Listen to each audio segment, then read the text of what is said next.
Cet été marque le grand retour de Tom Cruise et de son équipe dans le 7e volet de la saga Mission Impossible. Après pratiquement 3 ans de production tumultueuse, principalement due à la crise mondiale du Covid qui a profondément ralenti le tournage d'un projet conçu en 2 parties, nous sommes enfin en mesure d'attester si oui ou non l'attente en valait la peine. Et de mon avis personnel, oui, oh que oui, l'attente en valait la peine. Dead Reckoning est un blockbuster brillant par son exécution et qu'on pourrait voir comme un retour aux sources de la franchise. Mais il est aussi un superbe film d'équipe où chaque interprète donne autant de sa personne que le texte enrichit en permanence leur passé et leurs décisions. Mais même si Dead Reckoning est un excellent blockbuster comme l'ont déjà été les précédents volets, peut-on se demander s'il ne possède pas un 2e niveau de lecture ? Je parlais dans ma dernière vidéo de la capacité qu'avait Hollywood à laisser brûler l'argent dans des studios à ciel ouvert, produisant des films si inconséquents et vides de sens qu'ils donnent cette sensation d'être des projets d'une vanité outrancière, machinaux et sans la moindre identité. Si on s'en remet seulement à cette année 2023, Mission Impossible 7 est à l'opposé total du spectre sur lequel se situe Fast 10, qui malgré un nombre plus important de films produits, est une licence plus jeune et déjà à bout de souffle. Et une grande partie du succès de ces franchises tient dans leurs stars en tête d'affiche, à savoir Vin Diesel dans l'une et Tom Cruise dans l'autre. Est-ce que je succomberais à la facilité en disant que la descente aux enfers de Fast and Furious tient dans la médiocrité du jeu de Vin Diesel ? Non, évidemment. Et si vous n'avez pas vu mon explication, je vous invite à aller voir ma dernière vidéo où j'explique les potentielles raisons de cet échec. Concernant Mission Impossible par contre, la franchise a définitivement marqué de son empreinte le paysage hollywoodien. Plus particulièrement depuis le succès de Protocole Fantôme, qui suivait un 3e épisode décevant et ayant enregistré les pires scores de la franchise. Son succès tient évidemment dans la qualité constante de ses films, mais elle tient plus spécifiquement au talent de producteur de Tom Cruise. Ainsi, pour analyser le succès de Mission Impossible, il est nécessaire d'aborder la question Tom Cruise, pour comprendre comment cette figure aussi controversée qu'adulée par le public arrive encore à fasciner. De quel côté se place-t-il ? Tient-il seulement à alimenter le mythe et sa persona, ou veut-il adresser un message spécifique au public ? Et surtout, à travers cette vidéo, je voudrais proposer mon analyse qui serait pour moi l'un des discours potentiels reflétés à travers Dead Reckoning, et comment nous pourrions l'intégrer au sein du système hollywoodien contemporain. Peut-on y voir une façon indirecte de décrire la façon dont les studios traitent leurs franchises, leur public, mais aussi celles et ceux qui les fabriquent ? Dans ce récit où les luttes de pouvoir sont légion, et où chaque maillon de la chaîne semble marcher sur le fil du rasoir, peut-on réellement y voir une lutte de pouvoir interne au cinéma ? Votre mission, si vous l'acceptez, est de me suivre dans cette analyse, pour essayer de démêler le vrai du faux grâce aux divers indices que le film semble nous donner, et tenter d'établir si, oui ou non, Tom Cruise adresse un message au grand patron d'Hollywood.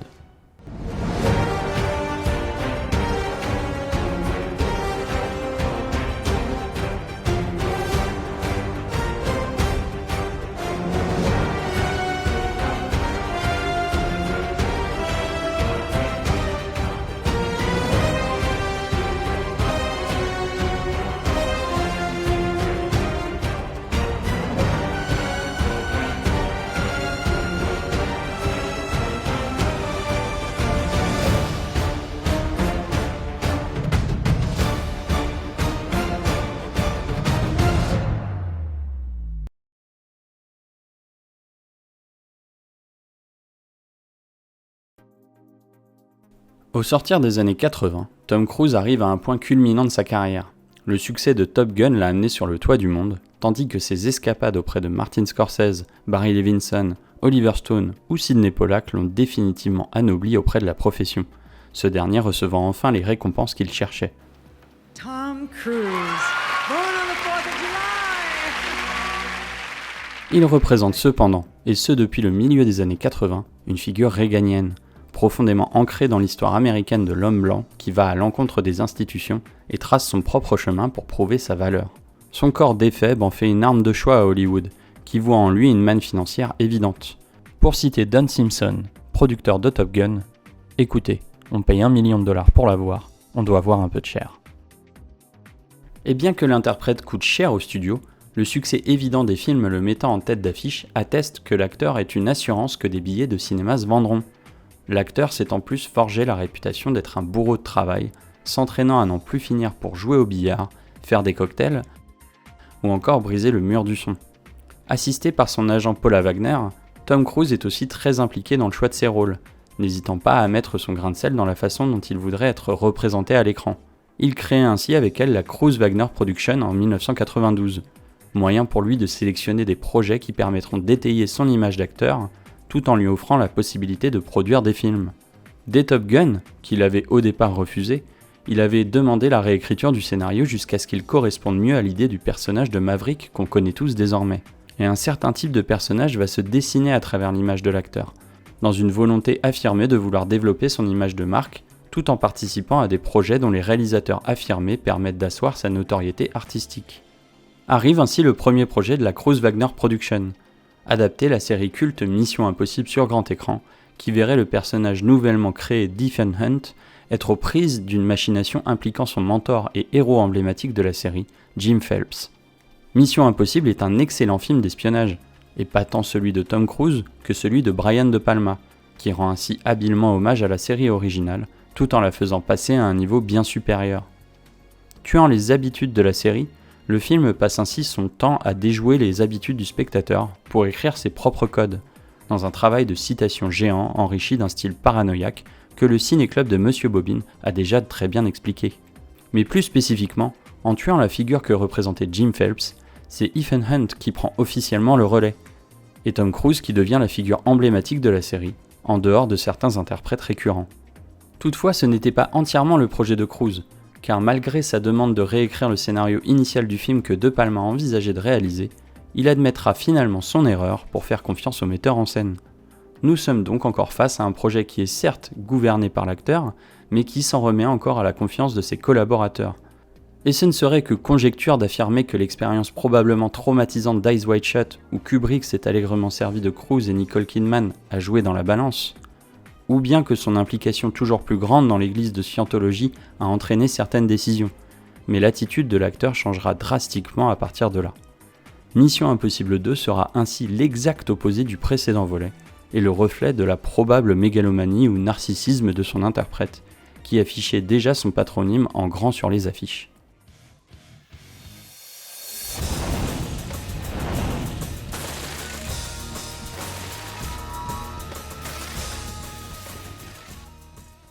En dépit de ma transition vers cette partie de la vidéo, je ne critique absolument pas Mission Impossible 2, qui encore aujourd'hui reste parmi mes épisodes préférés de la franchise.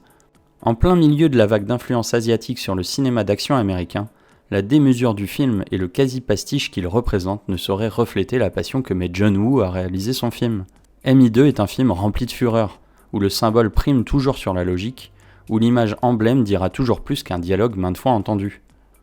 Mais c'est surtout le tournant pour Tom Cruise qui va d'une régulièrement imposer au réalisateur la façon dont il veut être représenté à l'écran, et de deux, définir son image d'interprète auprès du public jusqu'à nos jours, à savoir que c'est bien lui qui effectue la majorité de ses cascades. On pourrait déjà décrire l'intrigue initiale, où Sean Ambrose se rêve en wannabe Ethan Hunt comme un reflet de la mentalité de Cruise, car le film insiste régulièrement sur l'idée que lui seul est réellement capable d'être Ethan Hunt et inversement. Mais elle reflète surtout que Cruise a bel et bien la capacité de faire ce qu'il fait à l'écran, et ce n'est plus tellement l'acteur qui se met à disposition du studio et de ses outils, mais les outils qui sont désormais conçus autour de lui. La star impose ainsi au metteur en scène ses envies de démesure, comme le fait d'escalader 7 fois une montagne à main nue, ou bien de maintenir un véritable couteau à 2 cm de son œil, sans compter la représentation quasi christique du personnage qui se dessine à travers son récit mythologique. Tout est ainsi fait pour créer une aura de légende autour de l'interprète, qui n'hésitera pas à surfer dessus jusqu'à aujourd'hui. Mission Impossible 3 aura ainsi d'autres cascades renversantes, mais le film est autant un échec relatif au box-office qu'un immense creux dans la carrière de l'acteur, rattrapé par son prosélytisme concernant la scientologie. De plus, la démarche très sérielle de Mission Impossible 3 ne propose pas vraiment la démesure qui était propre à MI2, permettant de mettre en avant ses capacités physiques, optant plutôt pour mettre en avant ses valeurs morales, et une figure de mari modèle, reflet trop insistant avec la vie réelle pour ne pas donner le sentiment que l'Église essayait de modeler l'image de l'acteur. Et si vous n'entendez quasiment plus parler des dérives sectaires de l'acteur aujourd'hui, c'est à la fois parce qu'il se garde bien d'en parler, mais aussi parce que ce n'est plus tellement le sujet central de ses projets. Bien que Cruise cultive toujours son aura d'acteur suicidaire, les projets auxquels il participe ne tiennent plus tellement sur ses épaules que sur une démarche collégiale qui vise à réinterpréter la dimension mégalomaniaque qu'on lui attribuait. Protocol Phantom a ainsi mis en place ce qui reste aujourd'hui la formule gagnante de la franchise, à savoir que Hunt se doit de s'entourer de ses meilleurs amis pour mener sa mission à bien, plutôt que de ne compter que sur lui. Des collègues qui, film après film, n'hésiteront d'ailleurs pas à remettre directement en cause ses choix impulsifs et inconscients, comme si Hunt ou Cruise passait le plus clair de son temps à courir après une machine toujours en avance sur lui. Let's think about this. We have a responsibility to warn the British government and not gamble with the Prime Minister's life, Ethan, just so you can beat the guy that has beaten you at every turn. Depuis Protocole Fantôme et la collaboration de plus en plus étroite avec le scénariste et réalisateur Christopher McQuarrie, Mission Impossible devient potentiellement le reflet d'un discours et d'une posture politique de la part de l'interprète. Elle nous oblige presque à recontextualiser les éléments scénaristiques de Dead Reckoning dans le contexte actuel d'Hollywood pour essayer d'y déceler le potentiel de ce discours, et déduire si oui ou non il mériterait d'être pris au sérieux.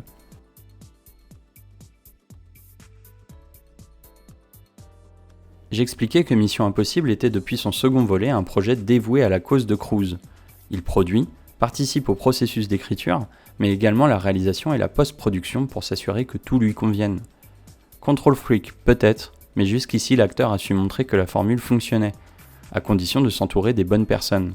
Rencontré sur le tournage de Valkyrie en 2008, Christopher McQuarrie s'est très vite attiré les faveurs de la star lorsqu'il a été chargé de réécrire le scénario de Protocole Fantôme, parvenant avec Brad Bird à trouver l'équilibre nécessaire au projet. Depuis associé à chaque projet de l'interprète, il semble évident que les deux créatifs sont sur la même longueur d'onde, n'hésitant pas à partager et citer les mêmes références sous le même désir de réaliser un maximum de scènes sans l'apport d'effets numériques. Une prise de position qui existait déjà chez Cruise au début des années 2000, mais qui s'est clairement accentuée à l'aube des années 2010, période où le cinéma de super-héros entrait dans sa période faste, et où nombre de critiques se faisaient entendre sur leur fadeur visuelle. So we've developed these rigs over the last couple of months where we can basically hard mount cameras to show that Ethan Hunt is flying the helicopter without anybody else. Every camera position has been designed so that you can see that Tom is doing everything himself. Dead Reckoning est probablement le film avec le plus de battage médiatique autour de l'interprète, insistant très clairement sur les techniques mises en œuvre pour pouvoir suivre l'acteur dans ses gymnastiques, mais aussi sur la débauche de moyens pour tourner les choses de façon bien réelle. Au sein d'une intrigue où une intelligence artificielle dissidente qu'Ethan Hunt s'acharne à vouloir détruire vis-à-vis du danger qu'elle représente, ces prises de position prennent une dimension tout autre. Ce n'est pas la première fois qu'Hollywood envisage l'idée d'insérer des acteurs numériques dans ses films. Cela fait même des dizaines d'années qu'elle expérimente en jouant avec le corps de ses interprètes, plus spécifiquement sur la question de la vieillesse. La technique aujourd'hui connue sous le nom de de-aging ou dévieillissement vise ainsi à rajeunir numériquement les interprètes, permettant au studio de définir à la perfection l'âge qu'aura une star à l'écran. Mais la question de scanner entièrement les acteurs afin d'en posséder un double numérique que des artistes pourront utiliser à leur guise est de plus en plus prégnante, faisant d'ailleurs surface dans les préoccupations de la grève du secteur aux USA. I know, sir, that you look through things through a different lens. We don't expect you to understand who we are, but we ask you to hear us. And beyond that, to listen to us when we tell you we will not be having our jobs taken away and giving to robots.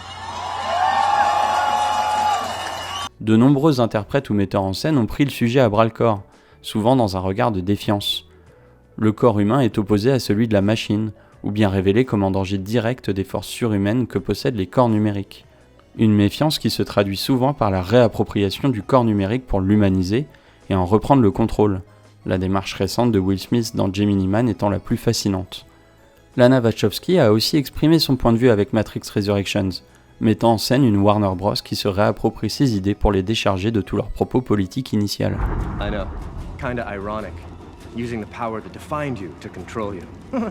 La marche cynique d'Hollywood est lancée à pleine vitesse depuis quelques années, dans l'attitude envers la profession, mais aussi envers son audience et dans sa vision créative, ne comptant plus que sur les franchises et une politique inflationniste.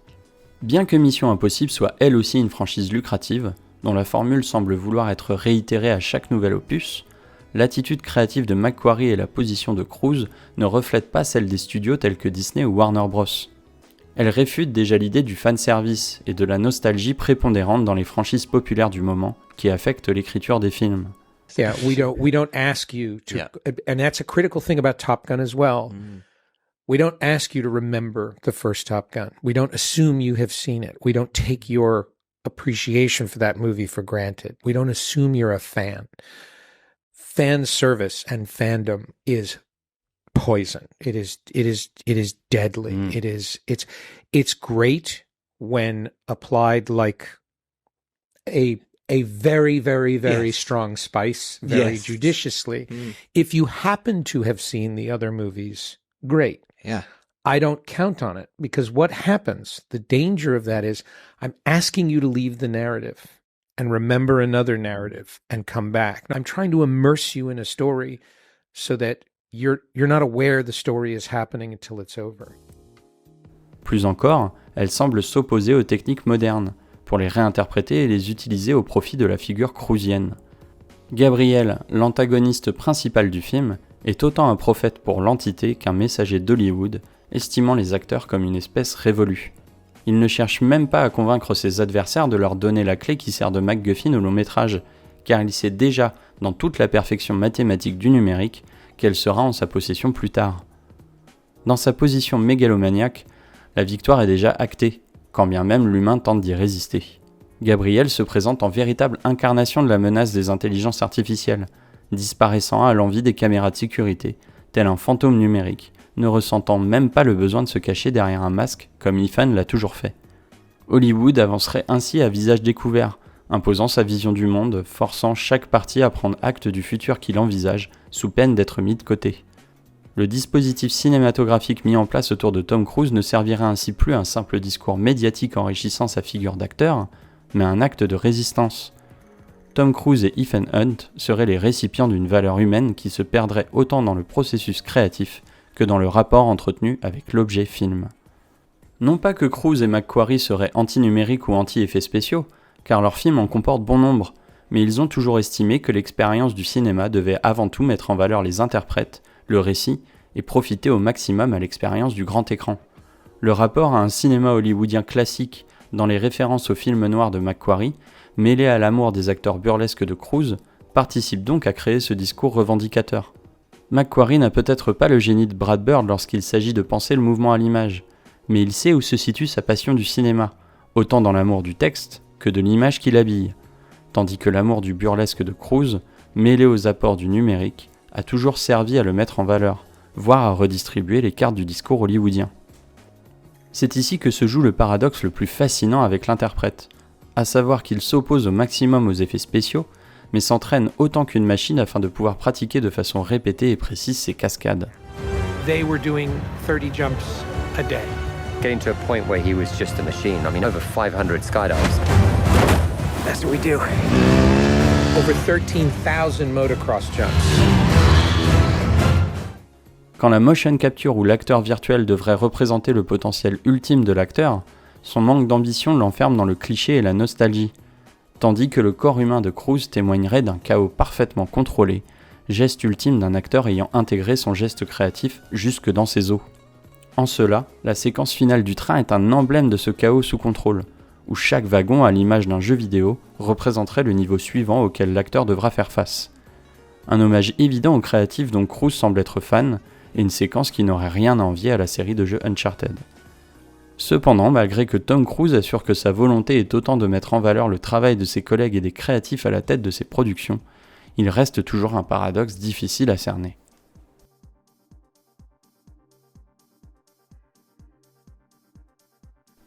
En dépit des bonnes volontés de Tom Cruise et de nous affirmer régulièrement qu'il est important pour nous, spectateurs, d'assister à un spectacle aussi immersif que possible, il ne faut pas mettre de côté sa position de producteur et d'image de marque.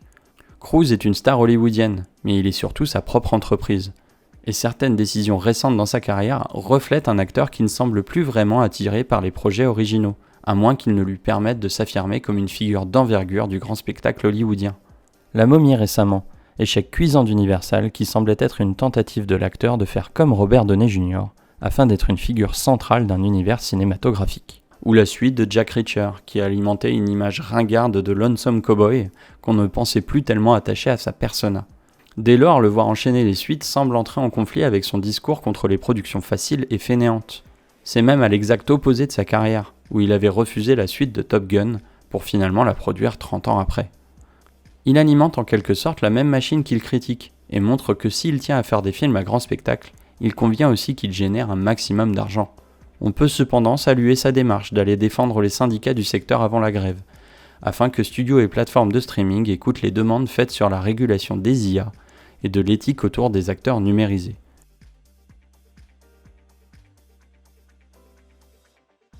En somme, Tom Cruise est le paradoxe personnifié, et de la même façon que Kittredge annonce à Hunt qu'il doit choisir le camp dans lequel il veut se trouver, Cruise semble avoir du mal à réellement décider de ce qu'il veut faire en dehors de Mission Impossible. Sentant probablement la vieillesse pointer le bout de son nez, il n'est pas étonnant de voir l'acteur enfermer une série qui avait auparavant une attitude de renouvellement permanent dans la sécurité de sa collaboration avec McQuarrie. Mais il est difficile également de bouder son plaisir quand on voit un acteur de cette envergure prendre autant de soin et de plaisir à produire des films aussi enrichissants, autant pour nous que pour le cinéma. Verra-t-on un jour Cruise succomber au dévieillissement ?